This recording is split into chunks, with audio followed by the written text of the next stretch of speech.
So just to let you know, Art does all the editing on the back end, so speak as freely as possible. If you afterwards you're like, oh, I shouldn't have said that, Art can just exit out. And You've seen him on Poker Guy. my whole career is built on the back of shouldn't have said that.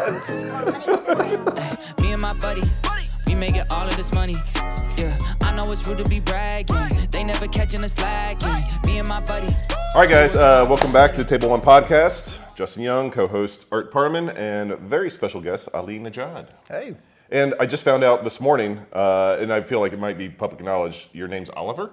Yeah, that's my, so here's what happened, man. My Persian name is Ali Reza, and my parents realized that's probably, and this is in a pre-9/11 world, not the greatest for going through the American school system.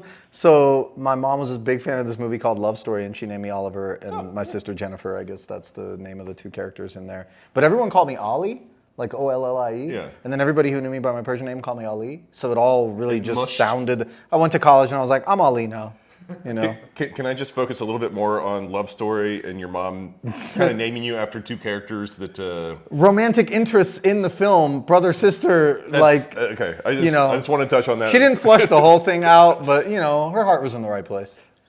I mean, you love your sister. Yeah, not in that way, but, Not, like, you know. not in the Joe Dirt way. Yeah, I get it. Panhandle, shout out. All right, so what we typically do on the show is we kind of take you back to like what our adolescence and how you kind of like creeped into gambling or poker or both. More gambling is kind of our focus. So where did you grow up? Like what's what part of the country? Was it Northern California or? First and foremost, like when you say take me back to adolescence, I'm deeply rooted in that period of time. I'm stuck, like I haven't really matured. 13-year-old Ali Nejad is very proud of 46-year-old Ali Nejad. Dude, he's like, yeah, man, like We're doing it. I don't know what happened, man. I blinked and all of a sudden I turned 46 and I was like, wow, so this is, I can promise you that when I was younger and I thought about what are 46-year-olds like, I'm nothing like what I made presumptions. In fact, every benchmark, like 20, 30, 40, I'm like, yeah, man, this is not what I thought it would be. I mean, I don't know if you guys feel the same way about it. 100%. I'm 44, so a couple years younger, but the same way. I remember my mom turning 40 and she cried like profusely. Like my dad. It's different was, for dudes, I feel like. Like a bit of a jerk or whatever, but got her like, you know, the over the hill card and like, you know, your life's almost done card basically. And Nice. And my mom did not appreciate it at all. But Yeah. like, no, like I don't know. I kind of feel the same way. I'm just kind of Peter Panning it through life. And like, if I have a memoir, it's just going to be called The Fraudulent Adult. Because I'm like, it's A, it's overrated. B, I wouldn't know the first thing about being one. right. So I think we're all fairly lucky to be in a profession that kind of suited us and allowed us to be as immature as possible. Or Yeah.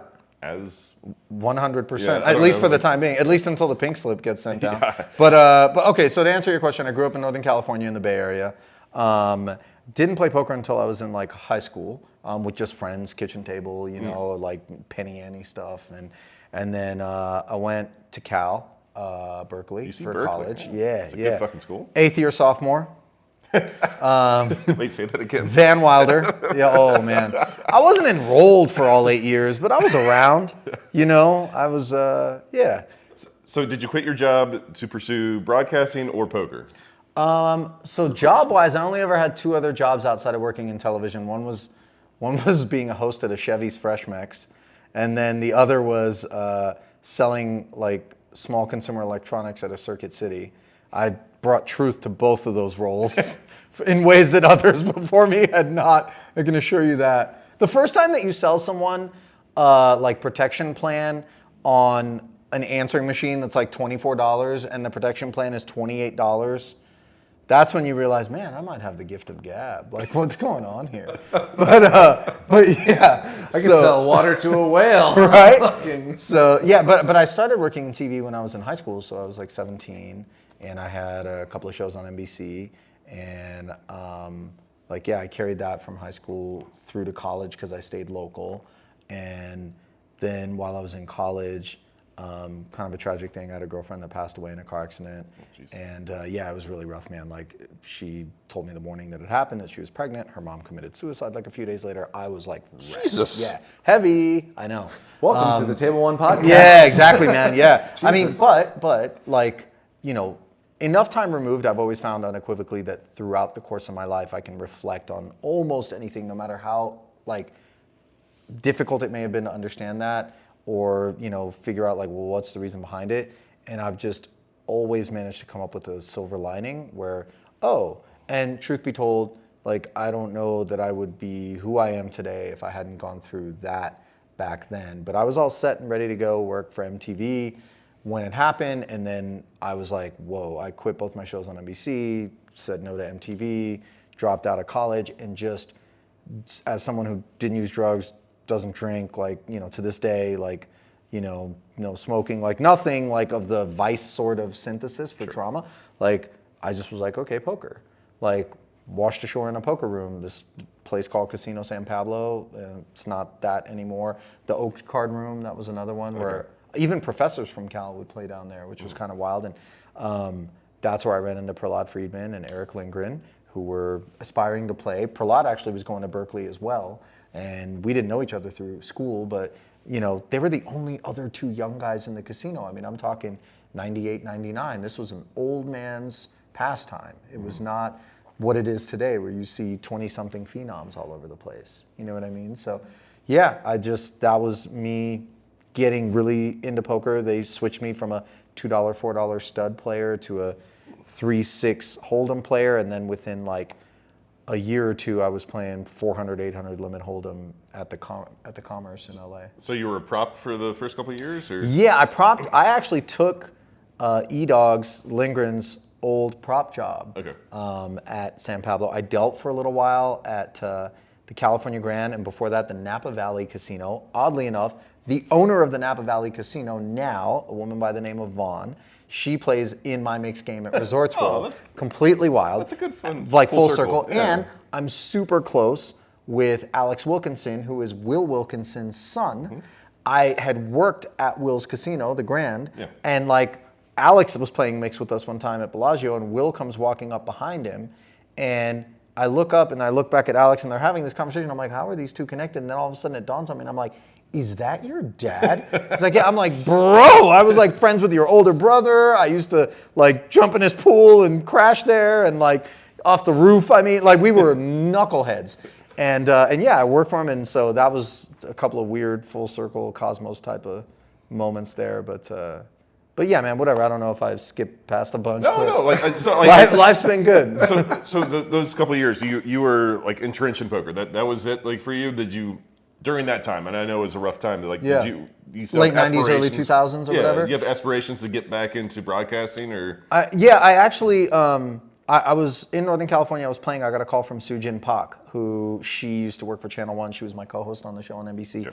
And she ended up working at MTV, and they were watching my demo reel out in New York. And the people who had tapped me to go work on TRL, they saw me and they were like, wait a minute, that's the dude what happened with him? And she was like, oh yeah, he's still working. And I wasn't. And she called me up and she's like, what are you doing? I'm in a hand of 1530 Hold'em at the time. And she was like, they're asking about you at MTV, whatever. And I was like, hold on, I'm playing a hand. Like, and then I finished it. Like, huh? Yeah, exactly. I'm like, what? And she's like, yeah, get your ass to LA, go meet with my agent. So I signed with ICM and different acronym, by the way, than the one you guys know. But big agency. But it is worth money. Yeah, for sure. And then ended up doing this video game pilot for MTV, but that just marked my return to broadcasting, and credit to her for kind of dragging me out of what was just kind of an aimless, rudderless sort of, I don't know. You could have been me or Justin, is what you're saying. You could have been just grinding, poker. I might not have made it as far as the Table One podcast, man. I was just, I might have been one of those pieces of furniture at your local card room. I mean, I don't know about leather you. ass. I just dropped my Bentley off to get to the fucking trunk fixed. True stories. It's so funny too, because I did the 888 podcast thing, and I maybe it's like some pretentious subconscious thing. Tuck picked me up, and I was like, hey man, can you take me to the Bentley dealer? I gotta get something done over there. He's like, yeah, sure, we're driving anyway. So yeah, maybe it's just me like. So you only do podcasts when you're Bentley. I will only perform when. Did you rent the Bentley? Are you just driving it around? It's a Rentley, Justin. No, yeah, it's. I've always been a car guy. That's been like if I've got a leak, I suppose it's that. But But yeah, man, it's like I said, life's been good. So when you dove back into broadcasting, and you did a lot of shows between whatever 2002 to 2008, 9, or whatever, and like more past that, obviously. But like, were you still dabbling in poker, gambling, like that world? Like, I mean, it kind of like coincides. I mean, you know how it is, or maybe you don't, but everybody who's aspiring in Southern California to work in television works as like a waiter, waitress, cocktailer, some sort of job that gives them flexibility, that gives them some income to make ends meet while they try to get their break. And I didn't need to do that because I had poker, and online poker was like unbelievable at the time. I mean, money fell from the sky. You know what it was like. The game was nowhere near as difficult as it is now. Granted, we all didn't know what we know now about the game, but it was still, we had sense about us and we were a little bit ahead of the curve, and there was so much dead money and recreational play that was coming in. I remember the commerce, man, 24 hours a day, 7 days a week, you could walk in and find multiple 400, 800 games going. That's an insane thought today. And what am I, like over 20 years removed from then when I was playing 400, 800, I played as big as 800, 1600, and now I just sit and play 8160, and the money's not even worth now, you know, today, what it, you know, in those days, dollars, exactly. 2040 or whatever. Exactly. So it's just kind of wild to think about, but you know, those were the times, and I know a lot of people who have kind of sort of stepped back but I'm so glad to have been a part of that moment, and I feel like it's so difficult to get newer players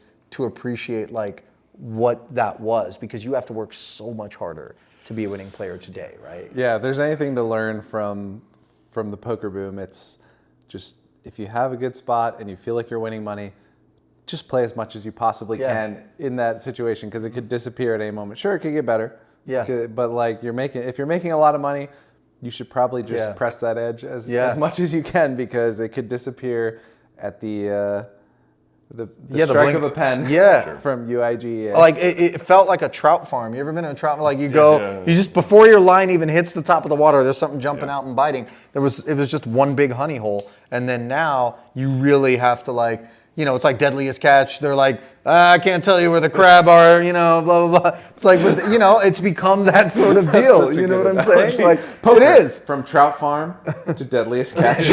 And now everybody's like dog eat dog, you know. It's become this exercise in ingratiating yourselves to VIPs and, you know, people who are well-heeled, who have disposable income, and then capturing them into your ecosystem and not sharing them, it feels like. Yeah, that's true. And that's scary. And then like in the tournament rail, especially for the higher limits or whatever, like everyone's so good now. Like it's just so hard. Even like the recreational players are really, really freaking good. Like we had Jonathan Little on months ago or whatever, and like we talked about a couple of hands we played together on the stream, and like he was just like, I just want you to win again, Justin. I need you to take lessons. I need you to.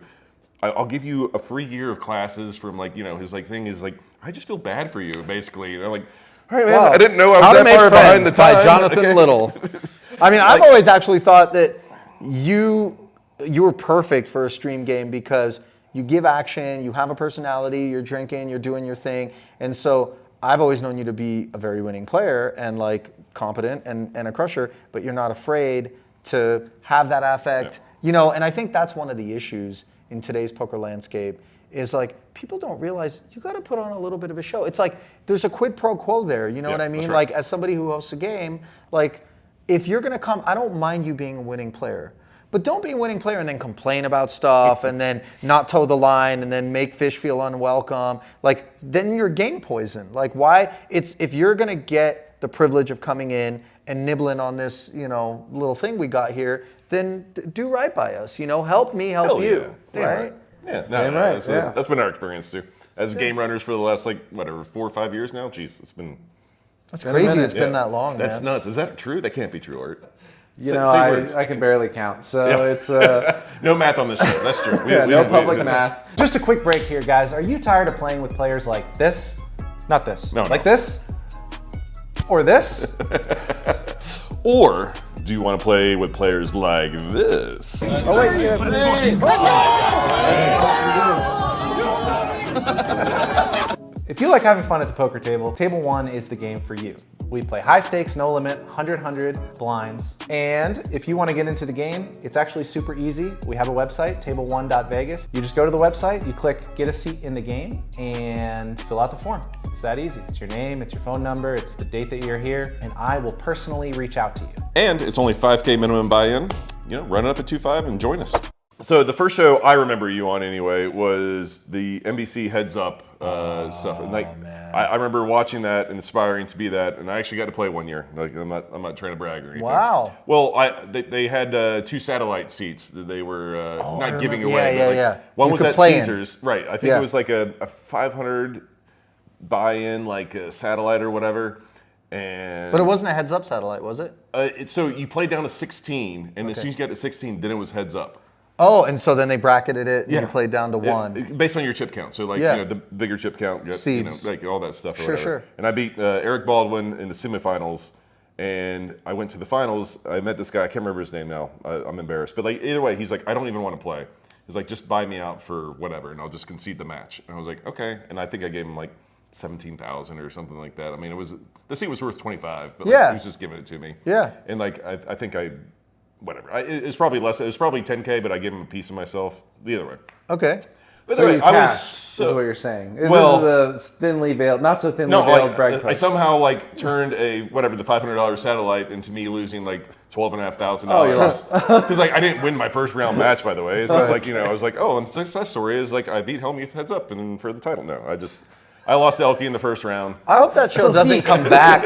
I hope that show doesn't come back just because I'm not sure with that revelation whether or not you're going to be allowed to play it again. That's true. That's probably it was probably He's like, piss poor, but I like, violated all the T's and C's of the I SATI. mean, just looking at him, I was like, I'm gonna crush this guy heads up. We're gonna be fine. But like anything can happen heads up. Yeah. Like I just want to be on the show so That's true, badly. yeah. I didn't really care.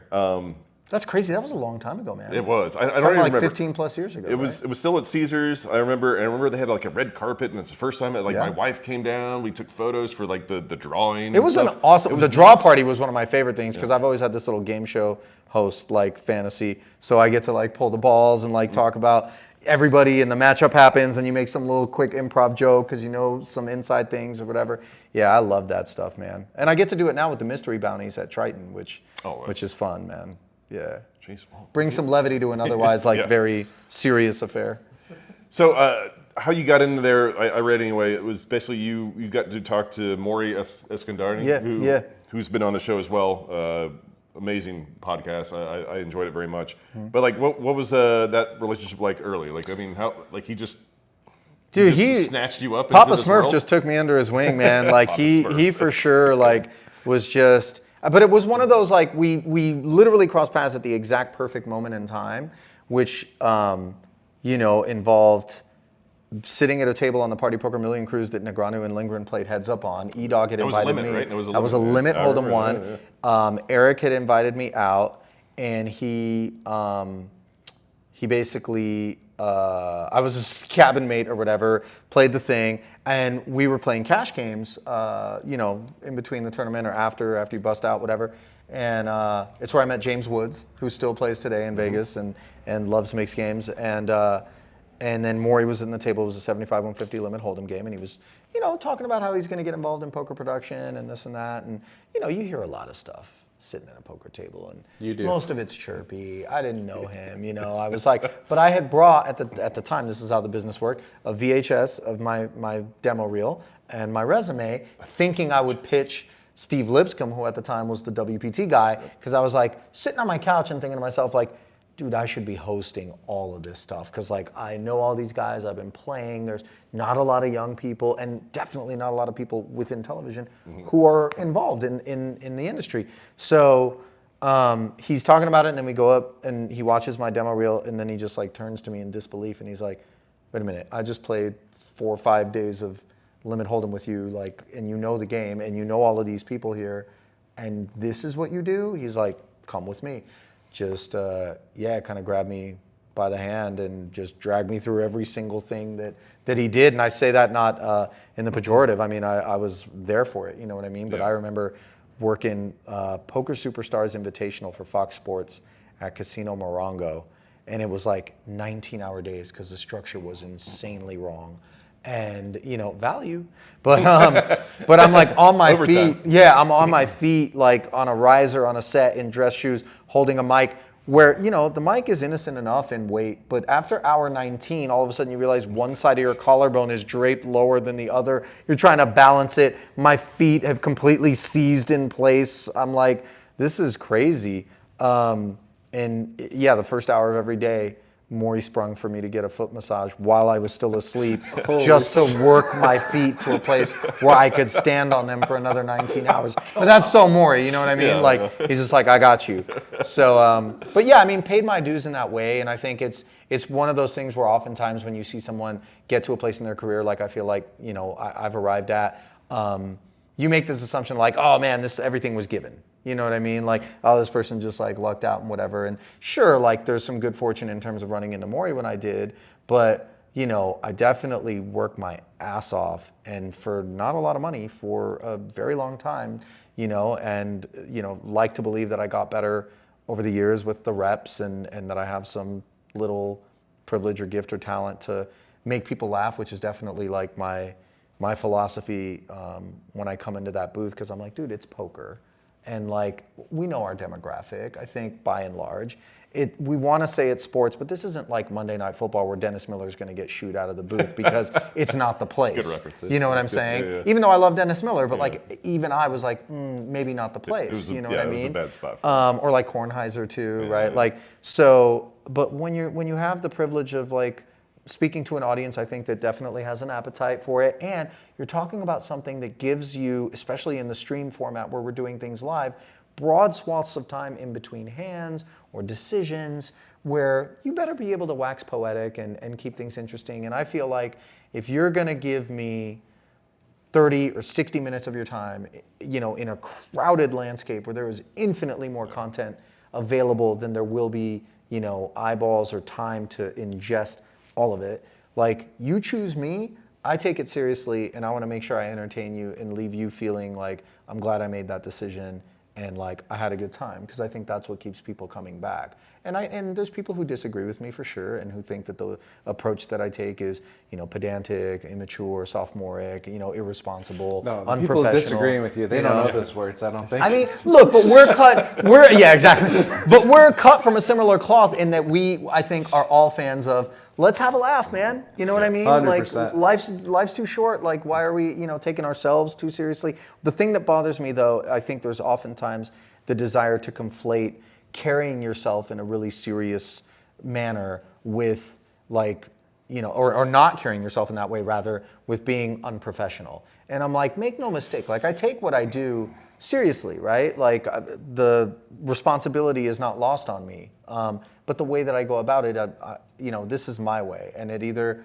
works for you or it doesn't. And all due respect if it doesn't. I'm not saying that in a combative way, but I like to think that as I'm scrolling through whatever that small subset of people that are watching stuff on Twitter is, and they don't have to take to their keyboard and say something nice. In fact, I feel like most of the time people go there to complain, right? Exactly. But they saying something nice is clicking the little heart, and then Right. That's exactly it takes right, yeah. effort to say something Yeah, else. Exactly. But like, my favorite is people write in, especially after the World Series is over, and we just wrapped up the summer and the night shift, where they're like, my wife keeps hearing me laugh from the other room, and she's asking me what's so funny. So she comes in, and now she's a fan, and she doesn't know anything about poker. And I'm like, that is such a compliment for me. Or the other one is like, I would listen to you and Nick commentate on anything, and I would pay for it. It doesn't matter. And I'm like, yeah, I'm a tough critic, and I'll go back and listen to some of our stuff, and I'll laugh and be like, dude, we were funny.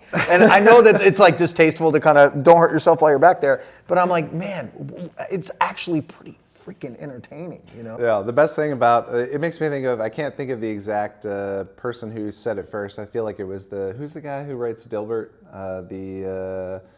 I saw 60 Minutes on that guy. I think he's like Scott a big deal, or, right? I don't know. Anyway, Okay. the idea is like, you have this broadcasting strength, you have comedy, and then you have poker. And you may not be like, whatever, top 5% in any one of the disciplines, but once you're top 20% in like all of them combined, you become, top 5 Right. total, like Right. period. Yeah. So it makes it like super entertaining to listen to somebody who has, like you said, put in the work and put in the time, and now all of a sudden you're here with super expert,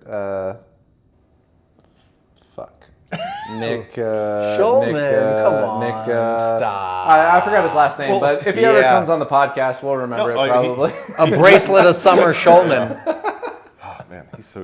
I love But Nick. yeah, He's great. No, But like it's fun to watch like the I don't want to call it transition, but like how it's evolved from like early poker back in 2002. Oh yeah. Like whatever, like Sex and Van Patten were fucking amazing, and then like well obviously like Lon and Norm are great, but like even like the Norm Macdonalds and the Gabe Kaplans and like those are like special people to like kind of like share their talents for a hobby. I wouldn't call it a sport either, but like I remember like watching the Game Show Network and like I love Norm Macdonald. I don't care what kind of poker this is. I just want to hear him talk for an hour, please. And You know, it's wild. Norm actually walked into the booth one time when Nick and I were there, and I have this selfie with him, before he passed away, obviously, and he was huge fans of ours, and he would send texts like when we were on air sometimes and be like, hey man, just listening, whatever. Kevin Pollak also has always been a big supporter, man. And these are dudes who are like comedy legends. You know what I mean? Legends. So we kind of,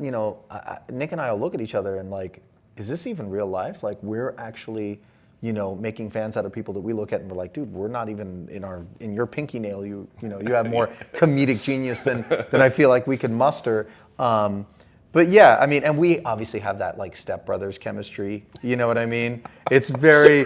He's legitimately you're not quite related, so you can still have sex. I get it. He's legitimately tilted by me, and I don't always know when it's shtick and when he's just like, no, I'm actually gonna knock you out. Like, this is, it's so fun. I remember one time I was like, you're gonna get us in trouble. That was when he did the shut the fuck up Ollie.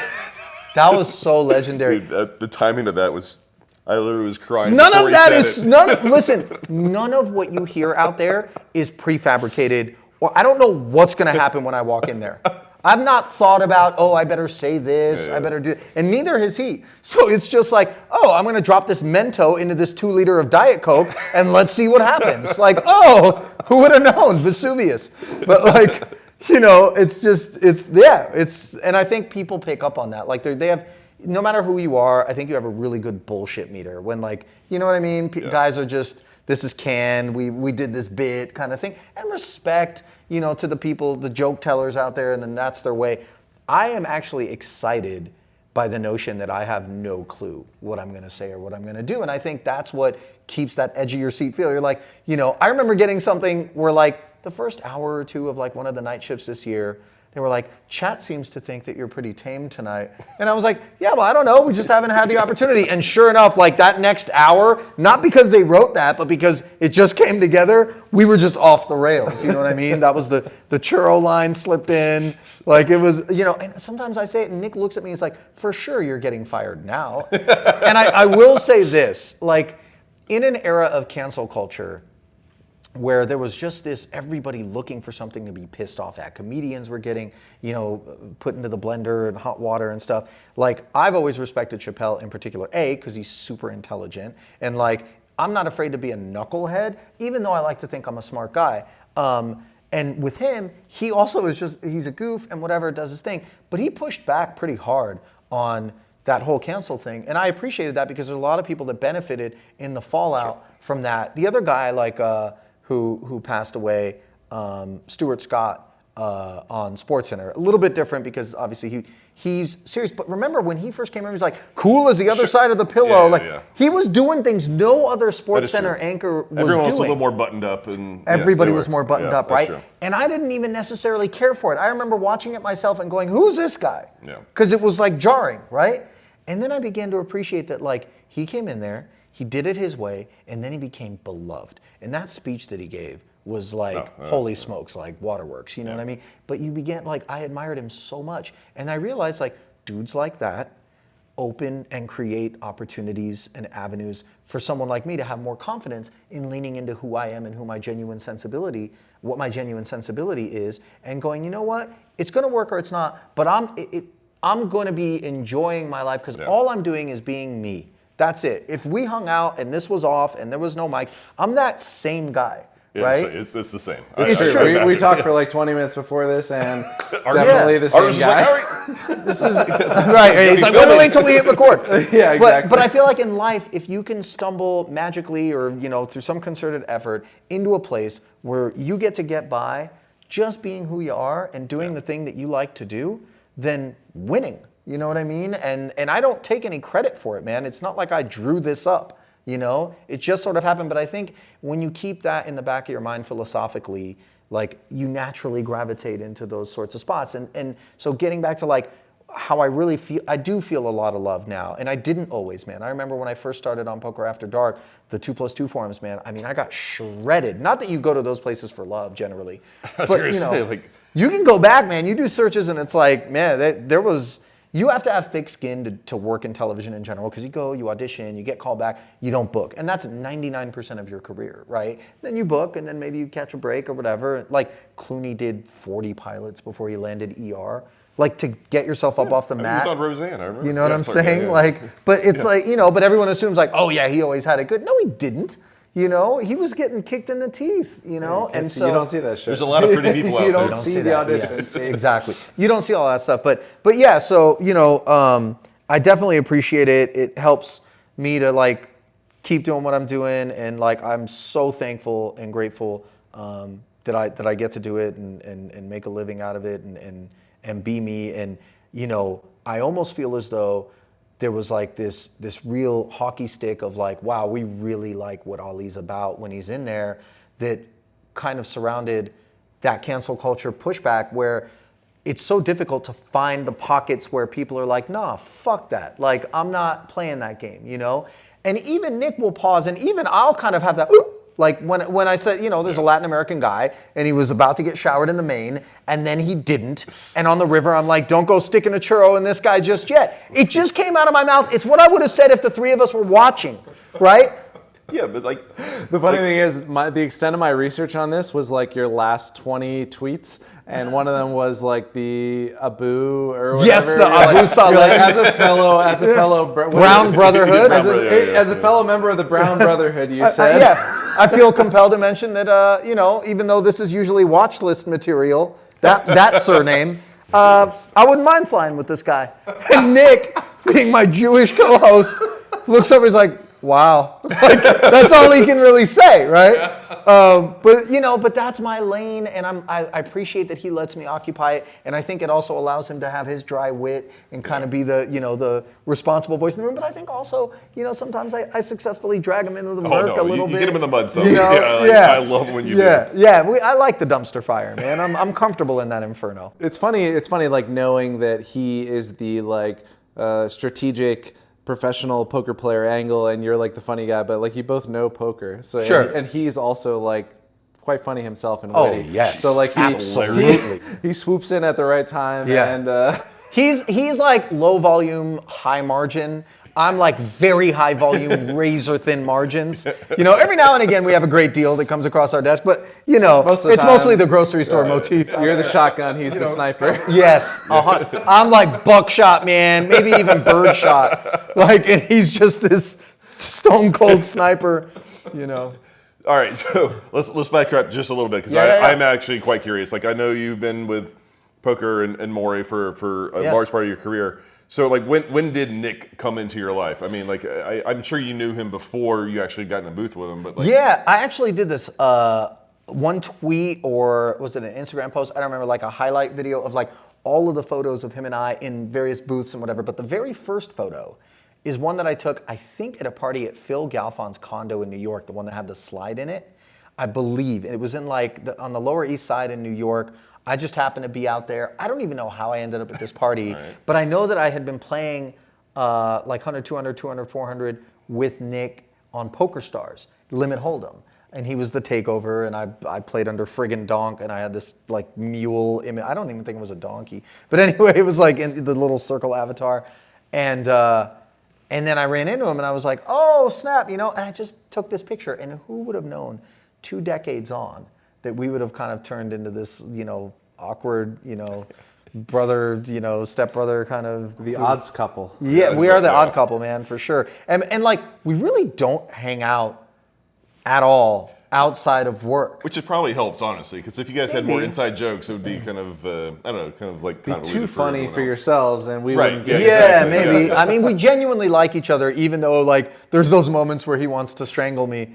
But yeah, I think I like to think that he appreciates, like, you know, what I do in terms of giving him chances to be himself, and, you know, and be great. And I think I kind of take pride in part of why I've made it as long as I have in my career is that all of the various different people with whom I've been tasked with working, and it's not always my choice, right? That I'm never going to have someone come into that booth and make it a point to shit on them in order to make myself look good. Sure. No matter who they are or whatever it is, it's like, look, somebody decided that you're going to be in here. Let's work together to make you as great as we can during this period of time that we're going to be working with each other. And I think anybody who's hiring people wants that in their corner, as opposed to, you know, the awkwardness of creating contention or some ego on display in there. You know, like I'm not that guy. Like when he said, "Shut the fuck up, Ali," if I would have gotten bent out of shape about it, that would have read like an entirely different moment in time. And I was jarred. I was shocked because it came from him, and I was like, "Oh, damn!" But all of a sudden, I was just like, "Dude, you're gonna get us in trouble," like, you know, and just laughed it off because it really was like I had pushed him to the brink. Like it was great. The funny thing about like being in poker and being in content now that we've been in a little bit, it's like poker. It's like take from each other type of environment, but in content, I feel like you can always like it can be a net gain for both people. Yeah, for sure. It doesn't have that zero-sum vibe. Yeah, exactly. Yeah. Win-wins are all over the place for sure. So what was the first time you guys like teamed up? Like I don't need like a date or anything like that. I want to say it was a super high roller bowl that Poker Go was doing. The first one? I think it might have been the first, maybe the second. I don't know if I worked the first one, but I know that I ended up with him. And we just clicked, man. Like, and I had a blast with him. And you know, you talk about you both know poker. I have learned so much just from sitting in that booth with him, smart. With Rast. You know what I mean? At Triton, I'm like, wow. And what's cool about it is the more that I absorb from them, the more that I can then ask questions that sort of bridge the gap between, well, I know what the answer probably is here.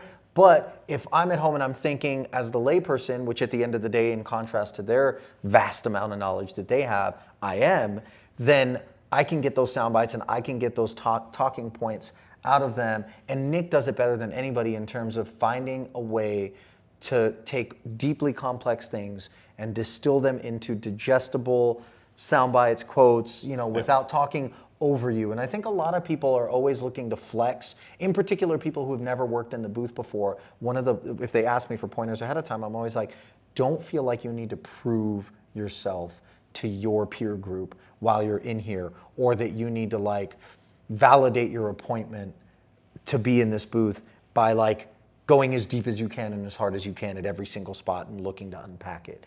I'm like, just kind of like walking us through it as time permits.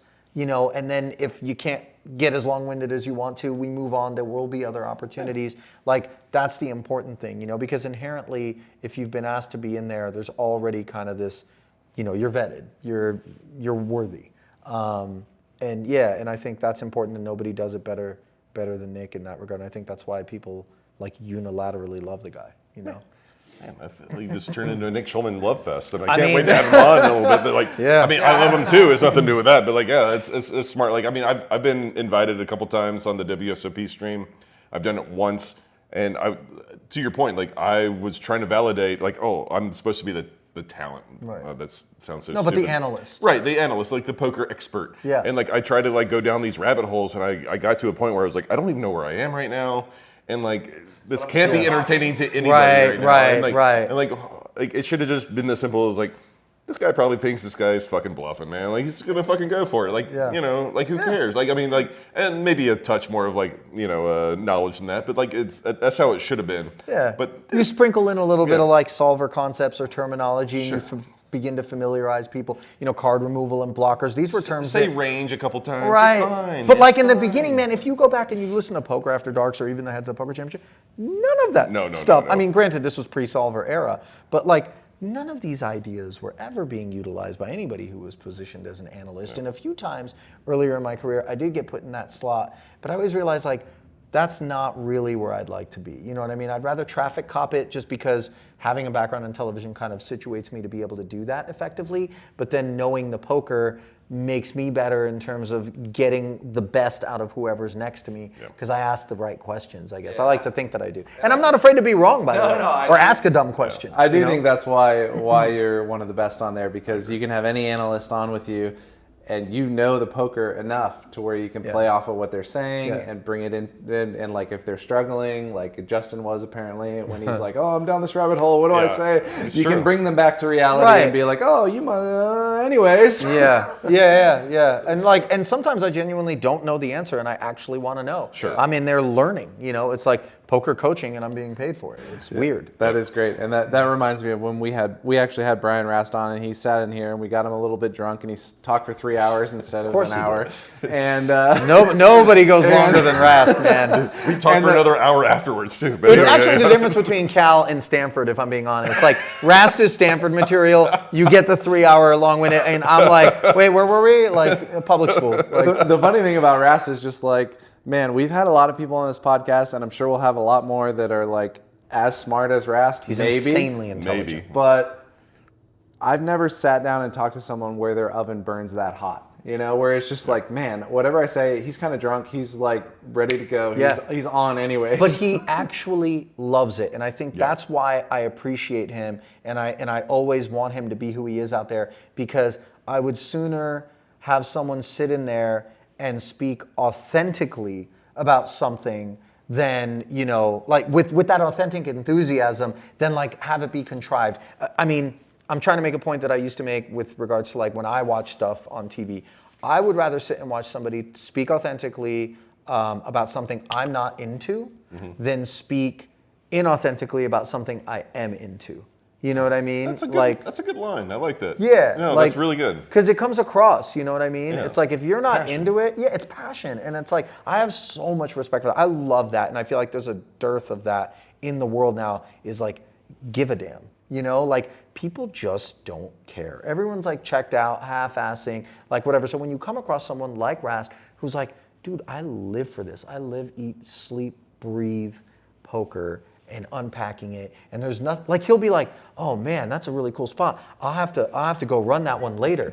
And I'm like, dude, you know what I'm gonna do? As soon as we're done, I'm not thinking about what we did in here, Rast, but you are, because you are that guy. You are into it. And I'm not making fun of him, man. I respect the hell out of that. I know you're and not I feel making fun of lucky. him. You know what I mean? I can't take you seriously right now because I'm watching Justin open a Caprisuns. Oh, dude, we knew this was going to happen. I know you're Can we get a professional. shot of the... So first off, for anybody that's never had a Capri Sun, this is a dangerous process. Yeah, like I'm gonna get splashed. I might splash him. You He's might. wearing all I'm white. wearing all He's white, wearing all man. white. This is Wild. I was about to go into a point about Rast getting on the Triton my God. commentary. You know, suck it, guys. Hey, number one. No, you're about to suck it. The Capri Yeah, Sun. that's true. Actually, I can't wait for that. Don't Pouch touch it. up. Nice. But sorry, I wasn't trying to like take away from it. I actually really enjoyed all that. And He just really wanted the Capri Not Sun. as much as the swig of Capri Sun. What flavor is that? It's by the fruit way? punch It's and it's- Mario Kart flavor?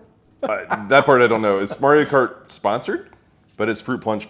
Oh, thank you. I yeah. was like, what does Mario Kart taste like? Spaghetti? I mean, it's They very take all fruit those punches. bananas that have been thrown on the path, Right. They put it It into smells one like, it tastes punch. like red turtle and banana peel. It's like, a little bit of Donkey banana. Kong in there. yeah, exactly. Just the right amount. All right, so, sorry Pinch of guys. Donkey I've been Kong. drinking a little bit this morning, or this afternoon, based on what But he's you're gonna on to watch the this. hard stuff now. Yeah. Well, I just had like a couple shots of Fireball.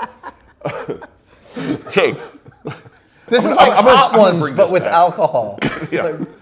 God, I'm so scared to like get it near you No, right no, now. no. I think you're gonna be okay. It's the initial pierce that really.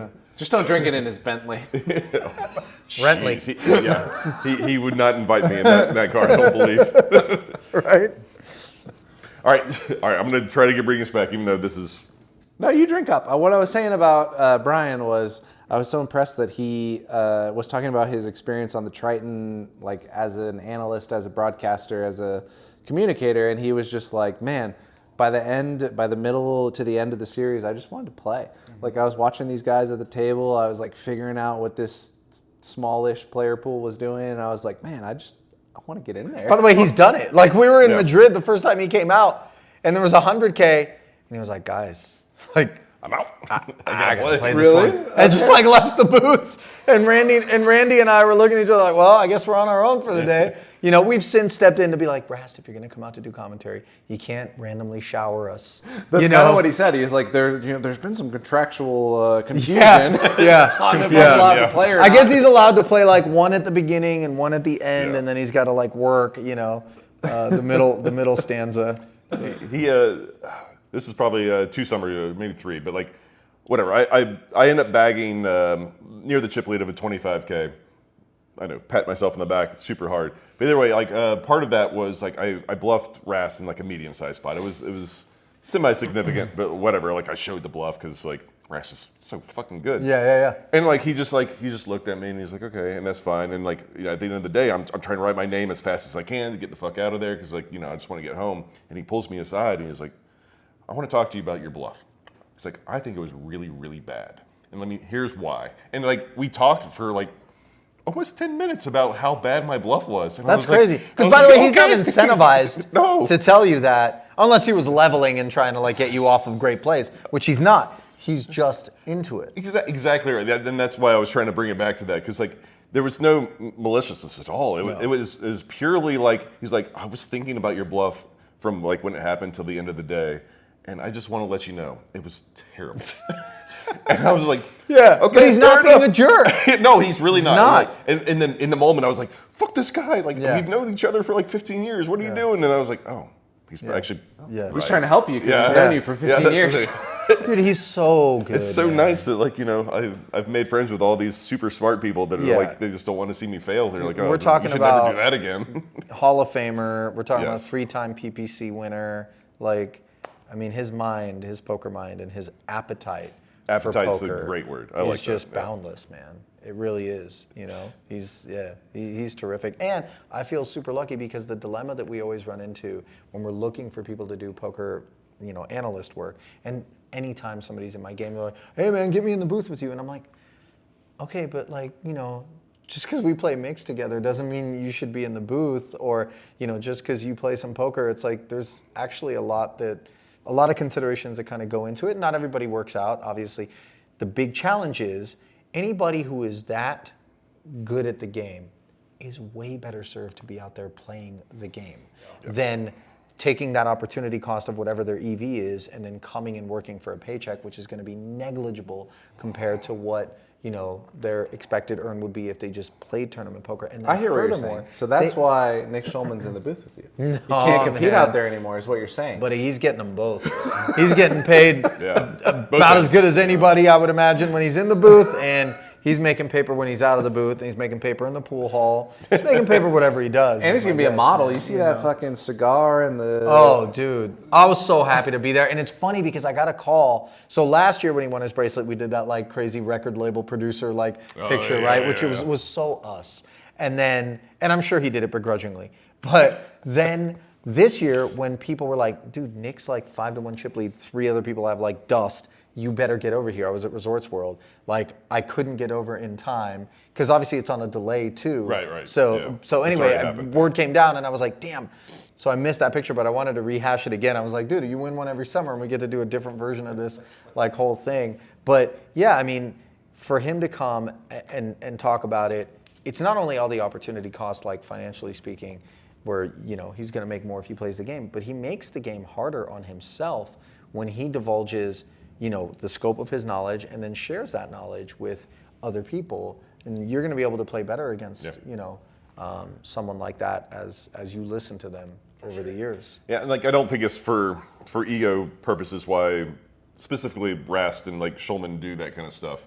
I think it's for the love of the game, and like end of sentence. Like it is, they just like so much talking about it, enjoying it, watching hands, that that's what they want to do. So like if they can't play, like I would still want to be involved. And Rast specifically said he thought it made him like better and like ready to play again. Mm-hmm. Like he was like, I don't think I can compete. And then he watched him play and he commentated on it and was like analyzing. He's like, maybe I am ready to play. It's funny because I think that shines through in moments during the night shift where I might be off on a tangent, or I might, I am off on a tangent or whatever. I love your tangents, by the way. But he actually has this like crazy sense of respect.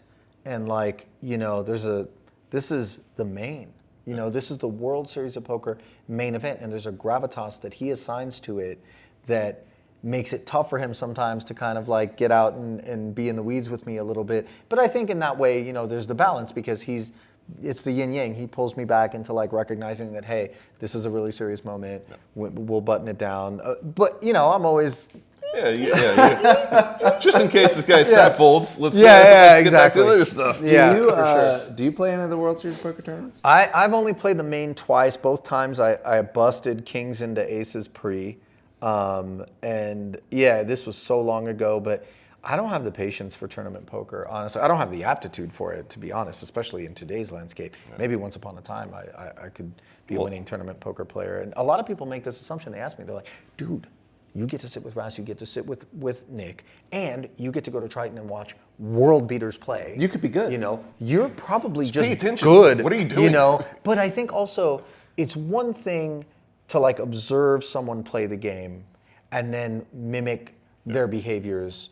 And by the way, that can still be somewhat effective, right? But to have a fundamental understanding of everything that's going into that particular decision, which that rabbit hole, that is an abyss of calculus. It's like, I talked one, I won't say who it was, but a friend of mine, world beating poker player, I talked about one particular spot with him one time, just randomly on a break. And when he delved into, as he sought to explain to me, you know, because I was confused by what I observed, everything that went into it, I was exhausted by the end. And then I stopped and thought to myself, you're doing that multiple times per pot, across multiple hands per day, across days. Like, and at a Triton, it's weeks. And I'm like, that is insane. And it's, you know, the repetition makes it a little bit like riding a bike, but, you know, the scope of what's being considered in any given moment is so far beyond what meets the eye. It's like it's kind of like in chess, right? Like you and I don't know how good you are at chess. I'm terrible, but like we think about like trying to remember all the moves at the opening, but like a grandmaster is just like past that. That's just like in flow for them. They can say all the things that you said, and they know like whatever the first 15 moves and they're of the poker hand. And even though it's only one bet, it might involve 10 or 15 moves. Yeah. But it's just like subconsciously happening for them, and then the rest of the hand happens, and maybe a complex spot that you don't see a lot on the end game, the river, you know, like might happen, and then it becomes a little bit more nuanced, and maybe that's why some of these really good players tank on the river and take all this time, which, you know, we do not advocate on the Table One podcast. Sure. We Christoph Vogelsang will never be on here. Sorry. Well, you don't have enough memory on the laptop to get that pod, you know what I mean, stored. What laptop? This is a very fancy studio with lots of... oh, that's right. My bad. I peeled the curtain back inadvertently. Table One behind us here. Yeah. I think your phone got a low battery warning just now. Oh, wait. I mean, your studio spec Wizard camera. of Oz is behind the curtain. But I even when I was trying to get good at poker, whatever, I bought a handful of poker books, and like I was a nerd. I tracked all my stuff, like, you know, from month to month, day to day. Not like David Baker. Yeah, not like David Baker. But like inevitably, ODB. ODB does not track his poker results. Yeah, he told us. But like I would do it, and like inevitably every time I would read a book, a strategy book, I would go on a huge downswing, and it was because like I'm trying to attach these ideals into my game, but I have no reference to how to use them. And it's I can't imagine, like, whatever. Even if I was a Triton, like, you know, commentator, it'd be like, oh, I know how Nick Petrangelo plays. This is super easy. All I have to do is that. And like get in the moment, like, I have no fucking clue what to do. Right. I feel like Nick would just jam over like 4x pot jam here, maybe. I don't know. Yeah. Oh, you called? All right. Well, see you guys later. I'm out. Yeah. It is pretty wild, man. But it's remarkable. Like, I think the people who are watching, it's crazy. Like Daniel's at home watching Tritons, and he texts us and he'll post videos of it. And, you know, granted, it was about the Nacho Barbero impression that Nick did, which was more Nacho than Nacho. I don't know how he did it, but he did it. He's like, That's so funny. Yeah, Nacho now seems like he's doing a bad impression of himself, whereas Nick is actually the most pure form of Nacho now. Just a quick break here. Have you ever checked out like the listing for Coachella or some other music festival, and you look at it and you're like, man, Kanye, I don't know a lot of bands, Eminem, how do they get all these people on here? Well, Phenom Poker has a list of pros: Joe Chong, Sergio Ido, Justin Young, Chris Hunichin. Brian Brass, Chris Hunichin, Eric Baldwin. Yeah, it's a who's who. It's a who's who of guys who just support this platform, and it hasn't even launched yet. And Table One is on that list. We support Phenom Poker. We think they're going to do good things. It's going to be the online poker site that you can trust. You can deposit with crypto. They're going to teach you how to do everything. And the best time to sign up is right now before they launch, because everybody who signs up to the waiting list is going to get extra tokens, extra rake back. It's really going to be in your best interest to sign up now. So just check in the description below. We're going to have a link right at the top that says Phenom Poker.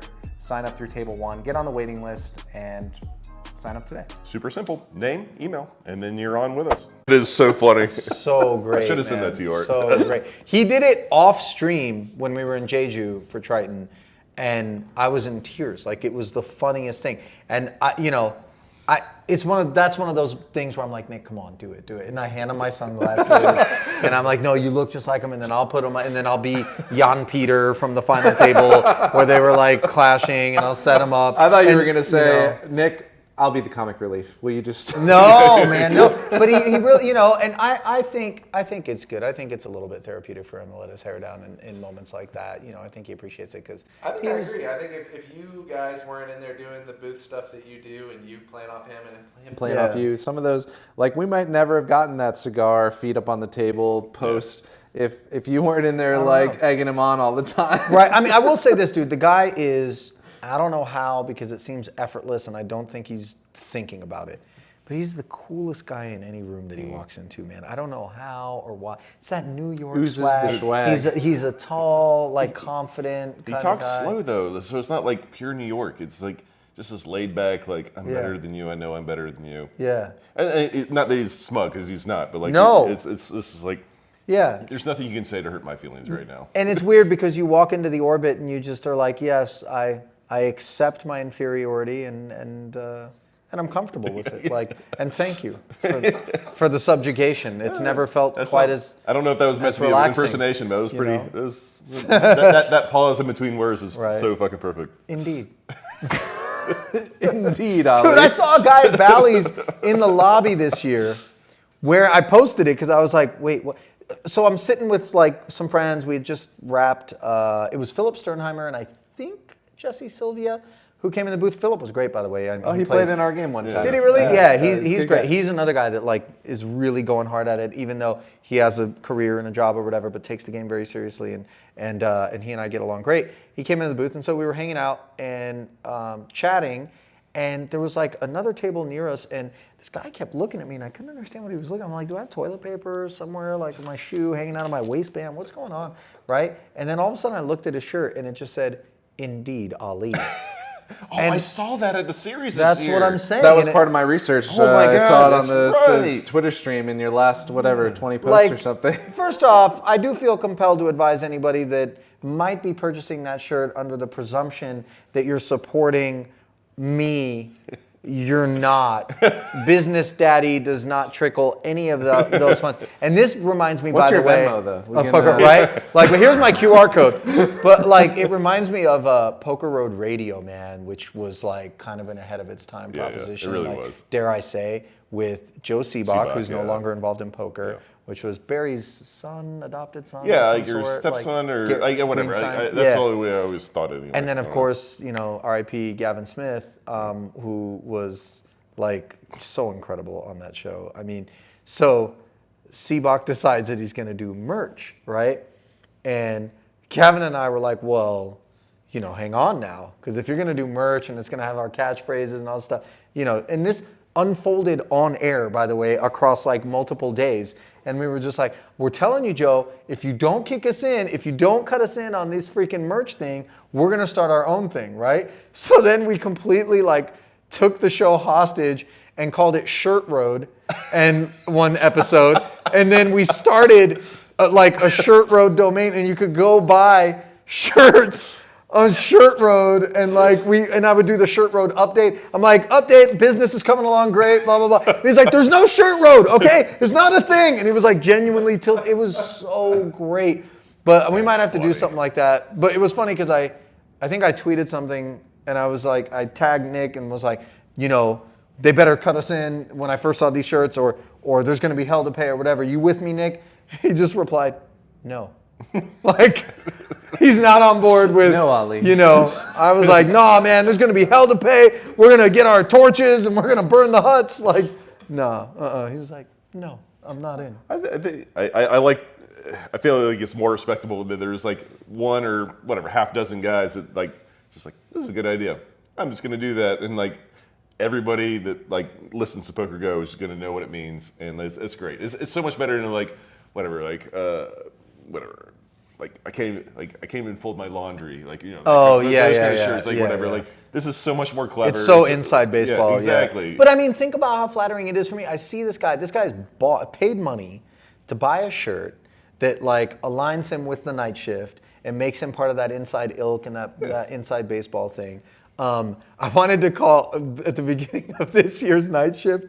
I wanted to refer to everybody who watches us as shifties. Like kind of a play on Swifties or whatever, right? And Nick he looked at me and was like, dude, if you do that, I'm done. He's like, I'm walking. I'm out. They're not shifty. I remember when I first introduced the night shift, man, Nick was not, he's like, there is no night shift. What are you talking about? It's not a thing, Ali. I'm like, oh, but it is. And then like I took that picture of, I put our headsets on like a thing of peanut butter and a thing of jelly, like next to each other. And we're both in the background, and I've like got this selfie going, and Nick's just like in the background, like so upset, like I can't believe I'm a part of this photograph. Like, you know, those are the moments I love the most, right? Because I think deep down, he likes that I can be that guy, because he would never be that guy. He can't be that guy. Yeah, he's too cool. He's too cool, right? But I think I like to believe that somewhere deep down he like appreciates that I'm willing to be the idiot. And Yeah, he could be Zac Efron in 17 again, and you can be the nerdy friend. You know, he can support you without having to be you. You know. I Nice didn't reference, by the way. see that Jesus. one. Sorry, I just watched it. That was a last fairly night. okay. Matthew Perry's in it. Wow. Matthew Perry like goes back to being Zac Efron somehow. Like that's about right. That's a pretty deep pull. I like to think I'm up on pop culture, but Efron wasn't really my jam. Anyway, speaking of 15 supporting years ago. your fellow people, this is a good time to introduce the Degenerates Agreement, which I think Justin knows and Ali is about to be introduced to. Yeah. That's a good one. That if you watch this podcast and if you've made it this far in the episode, you must like us. And if you like us, you gotta fulfill the Degenerates Agreement. And what is that? It's easy. It's like, subscribe, and I think Justin added you tell 2 of your friends and 2 of your enemies. That's right. Tell 2 friends, tell 2 enemies. I like that. Because the algorithm says dislikes are worth just as much as likes. So go ahead and get in there and click those buttons. You know, I will say this. Like, when I first caught the first few episodes that you guys were doing, I was curious as to how committed are they going to be to this? Is it just like a little hobby? And I think you kind of quickly realize, although it doesn't feel that way right now, I'm sure that there's a lot that goes into it. You quickly realize, like, damn, man, this is starting to turn into a job a little bit. Like, we got to book people, and we got to like do work, and we got to edit, and we got to post. And To me, it's turned into a job. To Justin, he shows up. He shows up and he does the jokes. Every single time, like Morgan's like, I was like, oh, I get to do a pod today. I was like, oh, are you getting tired of it? Like, no. Like, I literally show up. I go to the bar that's about 3 blocks that way. I drink for about half an hour. I look up our guests, like Wikipedia, all that stuff. I'm like, all right, sounds good. I just show up. Art feeds me one more drink, and then we're good to go. Blast off. Yeah, then Art does all the editing, all the promotions, all the everything. Every once in a while he asks something of me, and I was like, yeah, I can do all that. So this is great. A lot of people asked, you know, they'll hit me up. I think they hit Nick up as well. They'll tag both of us like, please do a podcast. Like, there was one tweet, it's like, dude, you guys would dethrone Rogan like instantly. I'm like, okay, relax. But ambitious. But I genuinely believe, and I've told him this, that I could take him outside of the realm of poker and work with him very easily. And like, people will be like, yeah, we'll watch you commentate on anything. People are like, you guys are the best duo in sports, period. And I'm like, dude, this is crazy. Like, you know, and you know, it's okay. I get it. You're fans. That's awesome. Please keep it coming. Yeah. But it was funny because during the pandemic, and I was sharing this with Justin before we got on, like, it was the greatest time ever to create content because none of it was being made and everybody was sitting at home and everybody was dying for content. So I was like trying to get Nick to You guys could have been commentating those podcast. fucking ping pong matches that everyone was betting Yeah. on. We Right, didn't like have football. marble racing, there was everything. And by the way, I would love nothing more than to have been given an opportunity. Like Mystery Science Theater 3000, do you remember that show? I love that show. Loved the that movies, show. Yeah, It's like a robot and a dude, and you see the silhouettes of the three at the back of their heads, and they're just watching whatever they put on the screen, and they're talking shit How is about the movie. You not know this? I'm 36, 37. It's- no, I don't know. No, what it was you're talking amazing. about. Like they would watch B-rated films. Yes. Like these like supreme like. Should we do a version with X-rated films? Oh jeez, no. God, that'd be so uncomfortable. Jizz, no. I mean, But, like, single, he's right, like- single X? Like there was some kind of weird plot line where they're flying through the universe and trying to like their punishment was to watch these terrible movies or Yeah, whatever. right. I can't remember what it was, but it doesn't matter. It was like they'd watch these B-rated like sci-fi movies and they would just make fun of it the entire time. I promise you, It was one of my favorite things to watch. I ever. would kill for Nick to say, all right, I'm down. Yeah. And just once a week, sit in front of an hour's worth of anything people submit. I don't care, right? Like whatever. I remember I saw like fake horse equestrian where it's like a broomstick. yeah, they you know what I'm pretend talking to- about? pretend Yes, to ride yes, around. and they run around. And I'm like, oh, cut me loose on this. Are you insane? Like, or obscure sports, Yeah. you know, that we don't even know the rules or anything about. When we were playing in the game the other day, this is a while ago, I should say.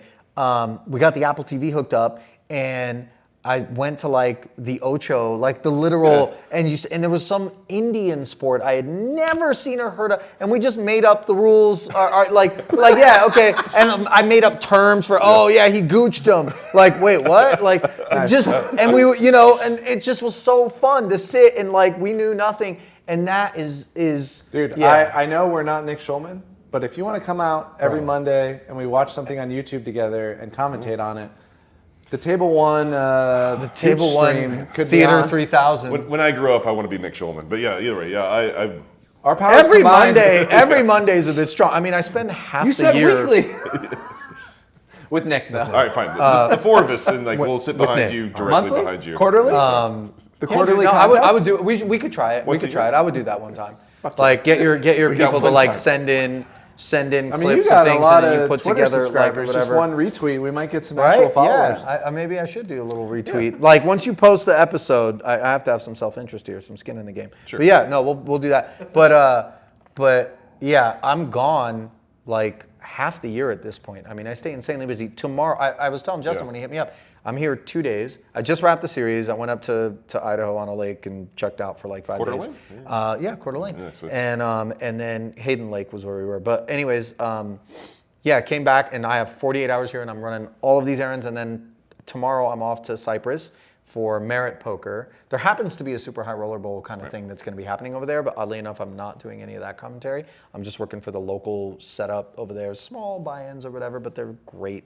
And I love going down there. So doing that, and then I literally get on a plane. I wrap a night of commentary. I'm going to be on a plane at 3:30 in the morning, connecting through Istanbul, going to Montenegro, arriving at 8 in the morning to do Triton work that night. So like the demands on my time can be insane. And I'm not saying that in like a aggrandizing way, but like I feel super lucky to have that many people that are, you know, clamoring or wanting to get me to do this thing that like I always kept as like this, I don't know, it wasn't like a real vertical within my entertainment career. I always looked at it like, oh, it's just poker. It's like the side hustle, right? And then I stop and I'm like, man, I'm doing better than I did when I was working at HLN, you know, CNN Headline News. I'm doing better than I did when I was working at ESPN and ESPNU. And for that matter, anything. And granted, it's a bit of the amalgamation of all the different gigs, but at the end of the day, it's still, I'm doing poker commentary, and that's the hand that is fed most consistently throughout my life. And Triton's just been like amazing, man. And I was meeting with those guys while they were in town here in Vegas, and they have so many big plans, and like the drive that they have to continue to innovate that product. I was a little bit concerned when I first signed on that like, oh, this is just Paul Fua's hobby, and so it's a vanity play. Who knows how much legs it's gonna have. It has turned into a full-fledged international content creating like media company, profitable, like, and they are not sitting back on their heels. And they have the capital and like the drive to be amazing. And I'm like, dude, how lucky am I that I get to be a part of that, kind of like upper crust of poker production. It's like, it's awesome. Hence, Yeah. Yeah, Yeah. the Triton The gear. gear. I don't know Yeah. about you, Justin, but what I'm hearing is you got 48 hours. It sounds like you have time for 3 episodes of marble racing with Ali Nejad. Watch out, here comes the yellow ball. It's taking out the churro ball or whatever. that marble racing was great. People were actually betting on it, right? Yeah, Brian Micon actually said that like his new goal. He's like, look, there's not much gambling down here in Antigua. Like, I think I'm just gonna like host like YouTube marble racing, and I guarantee I'm gonna turn a huge profit. I believe it, man. I'll just accept all bets. I'll lay 2 cents across every ball, and then I'm just I'll announce it, and I'll be rich. Micon, if there are random ways to like unearth troves of money none of us thought about, leave it to that guy. Yeah, whatever he gets into, it's like you're guaranteed he's the early adoption king. Actually, we had him on and we had the episode that was what it was titled. The Early Adoption King, Brian Micon. Crypto legend. Crypto legend, that's right. For sure. Seals with clothes. Rasty, by the way, very, very, very hardcore Jeez, crypto yeah, guy. that was half of the episode. Yeah. Yeah, That he was was like, intense. every once in a while we get down a poker tangent and he'd be like, by the way, love Bitcoin. Yeah.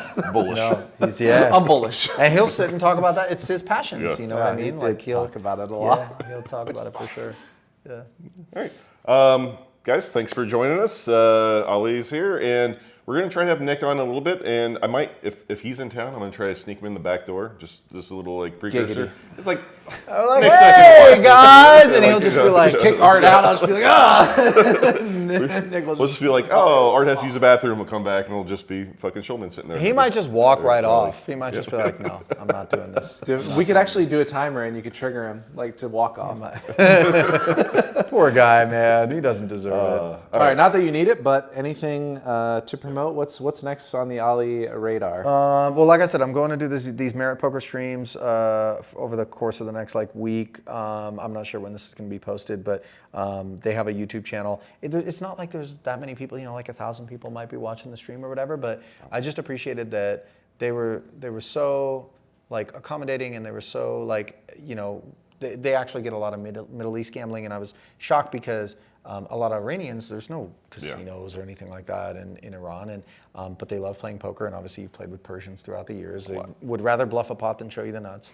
But they actually know who I am, and there's this sense of hey, I would love to go to Merit and make a stream table and have Ali Nejad commentate on me, because they get behind the firewalls that the government has up, and they have been watching all this poker for so long, and it's this nationalistic pride thing, and they're just yeah, that's one of our guys. And so yeah, I have a blast when I go out there, man. So I'm doing that. Then I'm doing the Triton Montenegro cash game festivals. I'll be back and forth to Vegas doing Poker Go, of course, and then And the marble races. the marble races. The fingers crossed, GG will get going on Game of Gold season 2, Right. because I had so much fun shooting that in Korea was last fun. time. A lot I feel of there's- people like yeah, that show. man, That it was nuts. Hundreds of thousands of streams, and I admit I was a little bit skeptical when the first plan was kind of presented to me or whatever, and I was like, but they had proof of concept. They'd done similar things in the Korean market, and to their credit, man, Spunky and Michael, they pulled it off, and I feel like everybody wants to be on season 2, and That's great. Yeah. Yeah. I mean, that's cool. I think any kind of production value, it just shows a little production value goes a long way in poker. Yeah, because nobody's really trying. I like that show. I thought it was a cool concept. It's like Survivor meets Big Brother meets poker. Right, which, let's face it, not a lot of people are looking to create that game show thing, and I think for the players, it allowed them to jog their minds in new ways. You can see, just like you were talking about recently, you want to get back into mix or whatever, it just, when you can get into that real repetitious grind of okay, I'm playing 2-card all day, no limit, or I'm playing tournaments all day, saddies, whatever, you play heads up and oh, okay, that's different. Or then all of a sudden you play mix and it's 16 carnival games and you're just oh, I've got to have some deductive reasoning and work my way through this, and it's exciting. It it activates you a little bit. I think the people that were on that show were okay, this is a different game within a game, And it brings out your, you were saying you were destined to do a game show. So I know. People got mad because I was so serious. That was the job, was to be serious and kind of menacing or whatever as a host on that one. But yeah, it was still fun for me. Get to get some of the evil out. That's funny. All right. Well, I hope that does come to fruition. Yeah. That was a great show, and good luck on your travels. And we'll Thanks, see man. you in. Yeah, I'm sure I'll see you in like 6 weeks, 2 months. Yeah, I'll be back mid-August, and yeah, we'll get you down and play a little bit of mix. I would love to, honestly. All right, Sweet. thanks, man. Awesome. Thanks for coming Thanks, on. guys. Thank you. That's the pod. Me and my buddy, we make it all of this money. Yeah, I know it's rude to be bragging. They never catching us slacking. Me and my buddy, we working hard for this money.